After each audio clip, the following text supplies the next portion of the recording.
Bismillahirrahmanirrahim. Assalamualaikum warahmatullahi wabarakatuh.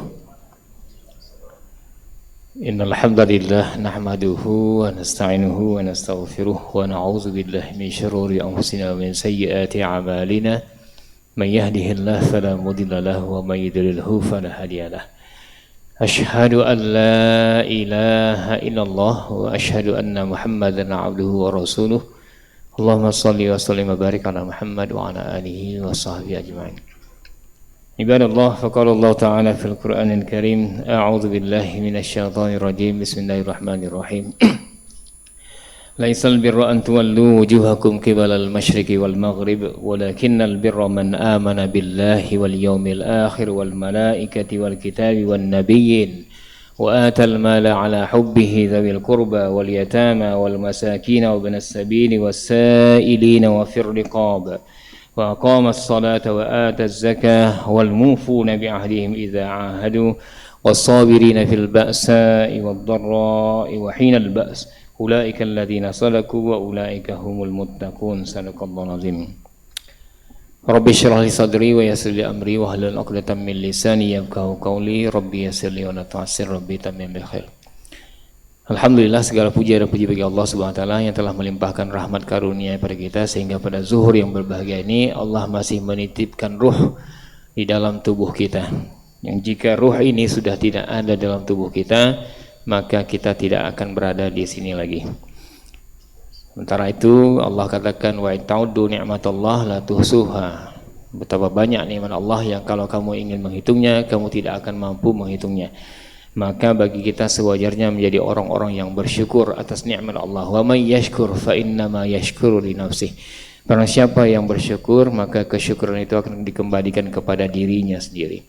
Selawat serta salam mari kita sajikan kepada baginda Rasulullah sallallahu alaihi wasallam beserta dengan keluarga dan para sahabat. Sidang jamaah zuhur yang dirahmati Allah Subhanahu wa taala, dalam kajian yang singkat ini di dalam surat Al-Baqarah 177 sebagaimana yang kita bacakan tadi, Allah mengatakan kebajikan itu bukanlah menghadapkan wajahmu ke arah timur dan barat, melainkan kebajikan itu ialah orang-orang yang beriman kepada Allah dengan sebenar-benar iman, beriman pada hari akhir, pada malaikat-malaikat, pada kitab suci, pada nabi. Kemudian mereka-mereka yang memberikan harta yang dicintainya kepada kerabatnya, kepada anak yatim, kepada orang miskin, kepada musafir, kepada peminta-minta, dan memerdekakan hamba sahaya.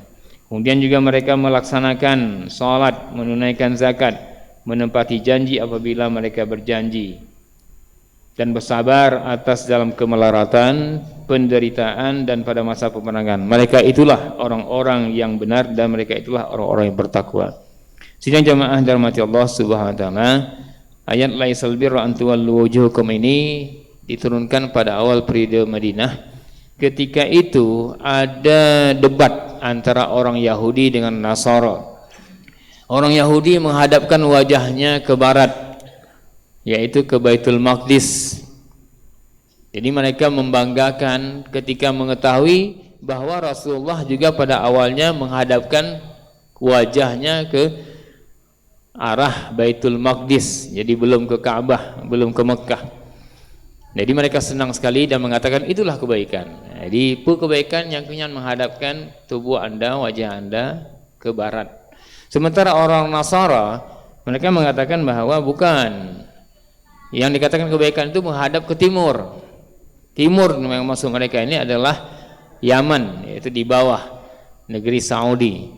Nah, kenapa? Karena sebelum baginda Rasulullah lahir, di situ paling kuat agama Kristen, agama Nasara. Di mana kita tahu pasukan Abrahah itu berasal dari bawah, dari kota Saudi, ya.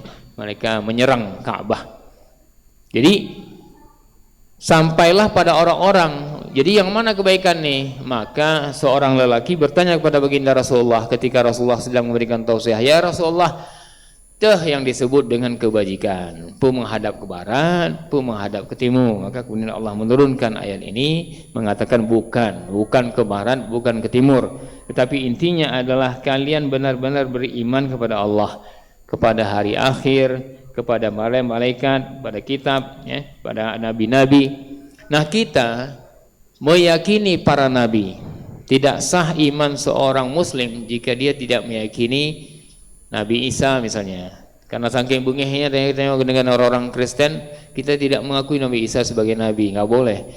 Karena kita saking marahnya dengan orang-orang Israel, kemudian kita tidak mengakui Nabi Sulaiman, Nabi Musa sebagai nabi kita, tidak. Tetap kita akui. Kita akui juga kitab-kitab yang diturunkan Allah kepada mereka, kitab Taurat, kitab Zabur, Injil. Namun kita sangat meyakini dengan Al-Quran sebagai penutup dan sebagai pelengkap dari seluruh kitab, termasuk baginda Rasulullah SAW juga sebagai pelengkap Nabi. Nah, oleh karena sidang jamaah yang dirahmati Allah SWT, tidak seperti orang lain memandang Nabi Muhammad. Mereka meyakini nabi-nabi, giliran sampai ke Nabi Muhammad mereka tidak percaya. Mereka meyakini mungkin kitab-kitab sebelumnya, giliran sampai ke Al-Quran mereka tidak percaya. Bahkan ada yang sampai membakar Al-Quran, saking fobianya terhadap Islam, saking ingin mematikan cahaya Allah. Tetapi cahaya Allah ini tidak bisa dimatikan, karena ini milik Allah Subhanahu wa taala.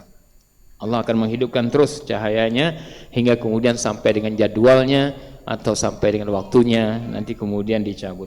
Sidang jemaah dirahmati Allah Subhanahu wa taala. Nah, termasuklah orang-orang yang memberikan harta yang dicintainya kepada kerabat. Jadi dalam ayat ini lebih utamakan kerabat. Di ayat lain tentu ada untuk orang tua terlebih dahulu. Jadi ini menandakan bahwa ayat ini ada ciri-ciri ketakwaan yang Allah katakan tadi secara vertikal dan secara horizontal. Ya, di mana kemudian secara horizontalnya kita diminta untuk selalu peduli dengan kerabat. Kadang-kadang kaduh dengan kerabat, kaduh dengan fakir miskin, dengan anak yatim rupanya ada tanggung jawab. Dan kalau kerabat itu tetangga kita, maka dia punya dua hak, hak tetangga dan juga hak sahabat atau hak famili kita. Nah, kalau ternyata dia fakir miskin, dia punya 3 hak. Nah, sidang jamaah dirahmati Allah Subhanahu wa taala, mari kita melihat apakah kemudian kita termasuk orang-orang yang kemudian memperdulikan, termasuk pada anak yatim, fakir miskin, melaksanakan sholat. Nah, sebagaimana kita ketahui, Isra Mi'raj ini penting sekali, yaitu Rasulullah menerima perintah langsung dari Allah Subhanahu wa taala tanpa via Jibril, yaitu perintah sholat. Sementara kalau perintah puasa, zakat umumnya diturunkan melalui Jibril. Tetapi kalau yang sholat khusus dengan Isra Mi'raj, maka begitu penting sekali menjaga sholat ini, sangat penting. Nah, sidang jamaah dirahmati Allah SWT, ciri-ciri orang yang beriman, dia tidak akan meninggalkan sholat. Dimanapun dia berada, dia akan melakukan. Nah, kemudian mereka-mereka yang melaksanakan, menunaikan zakat, menepati janji apabila dia berjanji.